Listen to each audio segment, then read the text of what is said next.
नहीं, एक कोई बात नहीं है। मैं सोचता हूँ कि लगातार मैं भी ये कह रहा हूँ कि जो तमाम विपक्षी दल और कोई भी विपक्ष में कोई भी व्यक्ति अगर इस सरकार के खिलाफ कुछ बोलता है, भाजपा के भ्रष्टाचार के खिलाफ कुछ बोलता है, तो उसको निशाने पे सरकार लेती है। कोई चाहे वो राहुल गांधी जी की मेंबरशिप कैंसिल करने की बात रही हो, चाहे वो तमाम प्रदेशों में कांग्रेस के नेताओं को निशाने में लिया, जो जनाधार वाले नेता थे, जिसमें हरियाणा में हुड्डा साहब को भाजपा ने लगातार जैसे निशाने पे लिया जांच एजेंसियों ने, चाहे वो दूसरे दलों के नेता रहे हैं।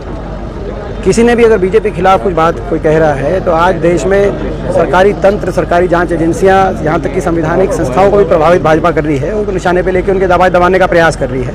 लेकिन मैं भाजपा को कहना चाहता हूँ कि देश के विपक्ष की आवाज़ दबेगी नहीं और देश का विपक्ष एकजुटता से लड़ाई लड़ेगा। सर, अतीक अहमद की कल हत्या हुई है, विपक्ष तमाम विपक्ष जो है जांच की मांग कर रहा है, आप किस तरह से देखते हैं? देखिए, ये उस दिन भी प्रश्न आप लोगों ने पूछा था, सारे तथ्य जो है जिस तरह से इस प्रकार से घटनाक्रम सामने आ रहा है, कहीं ना कहीं ये कानून व्यवस्था क्या तो कोई नामो निशान दिखाई नहीं दे रहा। तो कानून का काम है, कोई अगर अपराधी है तो उसको सज़ा कानून देता है, लेकिन इस तरीके से जो कानून व्यवस्था पूर्णतः अगर चौपट हुई दिखाई दे रही है भाजपा शासित उत्तर प्रदेश में, तो उसके लिए भाजपा सरकार जवाब दे।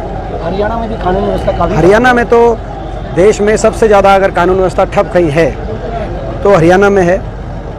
और चाहे वो मर्डर रेट हो, आज हरियाणा में दूसरे नंबर पे है देश में। चाहे वो किडनैपिंग का, फिरौती का रेट हो, देश में नंबर 1 पे है। क्राइम अगेंस्ट विमेन देश में number 1। Crime against SC, Haryana में देश में सबसे ज़्यादा क्राइम अगेंस्ट एससी है। और जो क्राइम रेट, जो नेशनल क्राइम रिकॉर्ड ब्यूरो है, उसके अनुसार गृह मंत्रालय जो क्राइम रिकॉर्ड को जो ट्रैक करता है, क्राइम अगेंस्ट एससी में कई गुना इजाफा हुआ है 2014 से लेकर अब तक। तो ये हरियाणा की सरकार कानून व्यवस्था की कुशासन देने में विफल साबित हुई है और इस बात से आज पूरे प्रदेश में हर वर्ग चिंतित है। अच्छा, लगातार घटनाएं हो रही हैं तमाम शहरों में, हरियाणा के अंदर।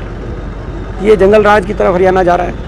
सतपाल मलिक ने जिस तरह से पुलवामा हमले के ऊपर बात की, क्या कहना चाहिए? देखिए, वो उन्होंने अपनी बातें कही और गंभीर आरोप लगाए गए और उन पे गंभीर आरोपों को पे सरकार अपनी बात सरकार कहे कि क्या जो है कहीं ना कहीं गृह मंत्रालय द्वारा क्या जो एरोप्लेन मांगे गए थे उसको लेकर ये जो बात उन्होंने रखी है सतपाल मलिक जी ने, इस पे सरकार अपना स्टैंड स्पष्ट करे। ये गंभीर आरोप हैं और इन आरोपों पे सरकार का जवाब आना जरूरी है।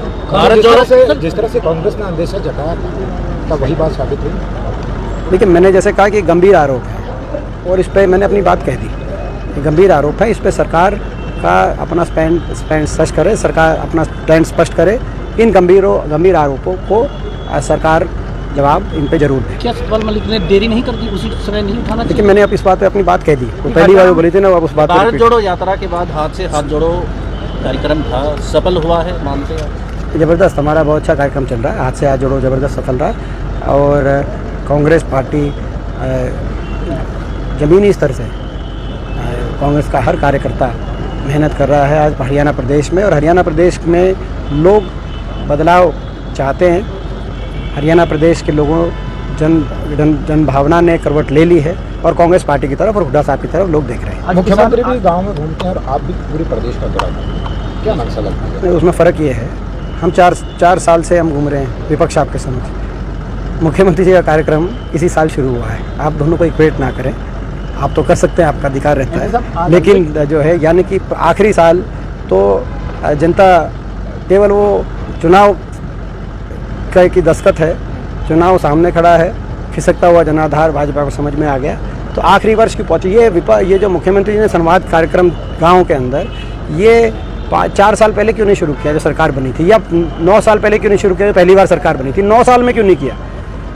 अगर कुछ करते तो अगर गांव में आज अगर कहीं कोई मांग आ गई कि जो है आप हमारे गांव के अंदर नया अस्पताल बनाओ, तो आप 10 महीने में तो लोकसभा चुनाव हैं, तो आप क्या उस मांग को पूरा कर पाएंगे? ये अगर 4 साल पहले जब सरकार बनी थी तब लोगों के बीच में जाके अगर बात करते तो कुछ ये काम कर पाते। तो केवल जो है आज अपनी घटती निरंतर लोकप्रियता में गिरावट देख के हरियाणा प्रदेश बदलाव की तरफ बढ़ चुका है, उस बात को देखते हुए एक खानापूर्ति कर रहे हैं। ये खानापूर्ति है, ये जन संवाद नहीं है, खानापूर्ति संवाद है।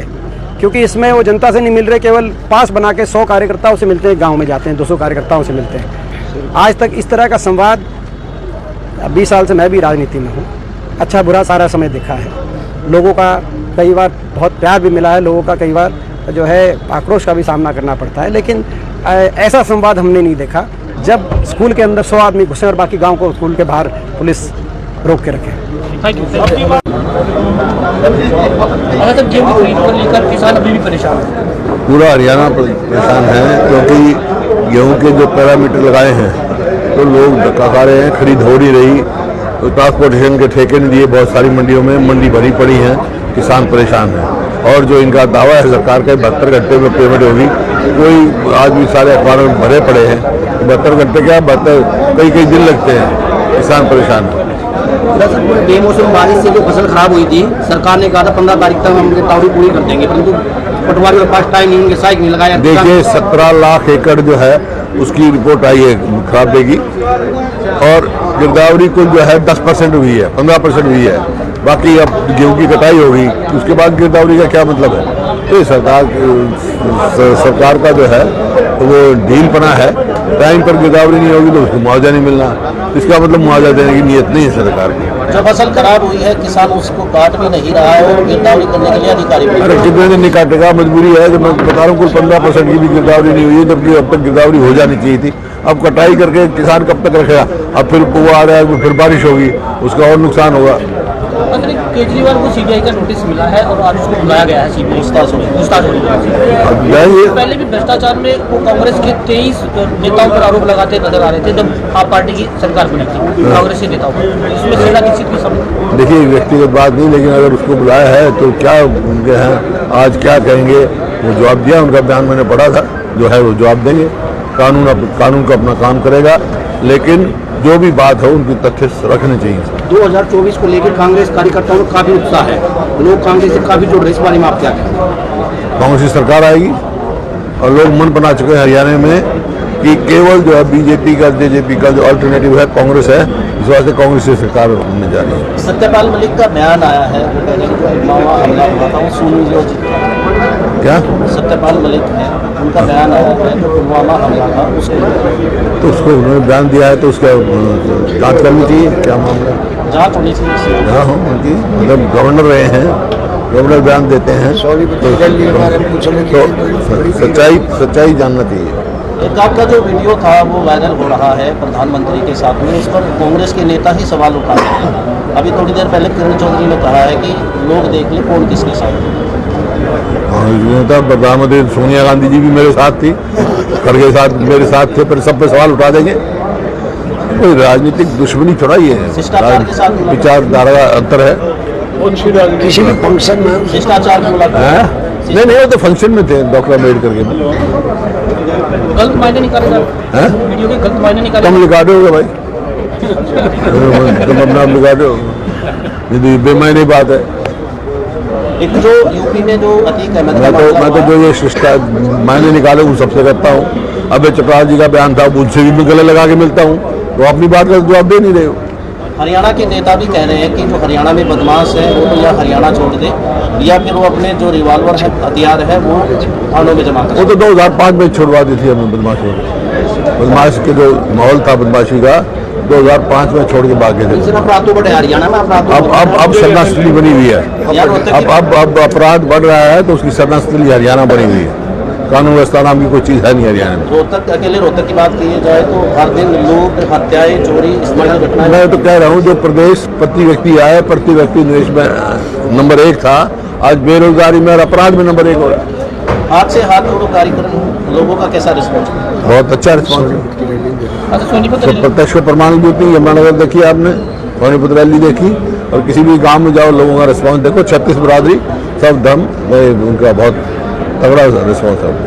सोनीपत रैली को देखकर किस तरह से तैयारी है? सोनीपत रैली को सोनीपत में जो रैली होनी है हाँ, वही है वो ना। हुई है जो उसको लेकर और तो क्यों तो उसको लेकर ऐसा क्या उत्साह दिख रहा है? कार्यकर्ताओं में किस तरह का उत्साह दिखने को मिल रहा है? तुम गए थे वहाँ? आपने भीड़ नहीं देखी? तुमने नहीं देखा? जी, लेकिन आपको क्या लगता है कितना कि कितना जोश था ये देखा नहीं? ऐसा है, तुम ऐसा काम करो, मैंने कहा है, तुम तो भाई यो कह देगा अब बाहर बारिश होने लग रही है, तुम कह रहे हो बाहर बारिश हो रही है, यो कह देगा ना धूप निकल रही है, तो तुम कहते हो धूप निकल रही है, खुद भी जाकर देखो क्या है, खुद जाकर देख ले, फिर मेरे को पूछा है।